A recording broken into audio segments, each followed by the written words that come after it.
यार ऐसे तो मैं ऐसी वीडियोस बनाता नहीं हूँ, बट मेरे को मजबूरन ये वीडियो बनानी पड़ रही है। इटावा में एक केस हुआ जिसमें हमारे यादव समाज के कुछ भाई बंधु थे जो भागवत करने गए थे, ठीक है, भागवत कथा कह रहे थे। उसको कुछ ब्राह्मण आके क्या बोलते हैं कि तुम कैसे ये कथा कर रहे हो हमारे रहते, ठीक है। और फिर उनको एक पंडिताइन के मुंह से उनको शुद्ध किया गया, ठीक है। तो ये पूरा कॉन्सेप्ट क्या था, समाज चार वर्गों में बटा है, ब्राह्मण, ठीक है, क्षत्रिय, शूद्र, वैश्य, ठीक है। तो समाज इन चार वर्गों में बटा है, ठीक है। तो इसमें क्या है कि ये लोग ब्राह्मण कुल में तो पैदा हुए हैं, ठीक है, लेकिन क्या ये ब्राह्मण वाले कर्म कर रहे हैं?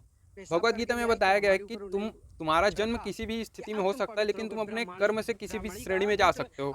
और ये बोल रहे हैं कि हम ब्राह्मणों गांव में तुम कैसे कर रहे हो? तो अगर तुम उतने काबिल होते, व्यासपीठ में बैठने के काबिल होते, तो जो ये कथा कहवा रहे हैं या तुमसे नहीं कहवाते, या जो कहवा रहे हैं उनको भी पता नहीं है कि ये यादव है, कि ये ब्राह्मण है। भाई अगर तुम कथा कह रहा हो, तुमको इतनी तो नॉलेज होनी चाहिए कि अगला आदमी कौन है जो कथा कहने आ रहा है, इतनी नॉलेज होनी चाहिए। बट इनको गंवार वाली हरकत कर रहे हैं। भाई तुमको भगवत ज्ञान नहीं पता, ना तुम कोई ग्रंथ पढ़ रहे हो, अपने आप को ब्राह्मण बोल रहे हो। वर्ग समाज चार श्रेणी में बटा है, बट उसमें तुम अपने कर्म के हिसाब से जाते हो। तो मैं तो यही बोलना चाहता हूँ कि समाज में ऐसी नकारात्मकता मत फैलाओ।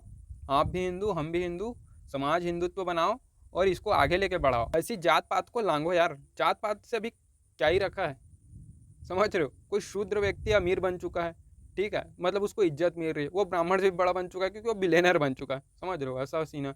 भीमराव अम्बेडकर क्या हुए? वो एक शूद्र थे, लेकिन वो संविधान लिख दिए, समझ रहे हो? वो ब्राह्मण के लेवल में पहुंच गए, संविधान लिख दिया, जिस संविधान में तुम रह रहे हो। और जहां तक मेरे को पता है कि जिन लोगों ने ऐसा किया उनको पुलिस ने पकड़ लिया और उनके खिलाफ कुछ ना कुछ कार्रवाई हो रही है। बट जो पंडिताइन है, जिनका मूत्र इनको शुद्ध कराया गया था, तो इनका मूत्र इतना पवित्र है कि ये पंडिताइन इतनी पवित्र है, तो इनको भी कुछ हिसाब लगाओ। ये मेरा कहने का मतलब है कि इतने बड़े कैसे हो सकते हैं भाई, कि गौ से भी बड़ा इनका मूत्र हो गया।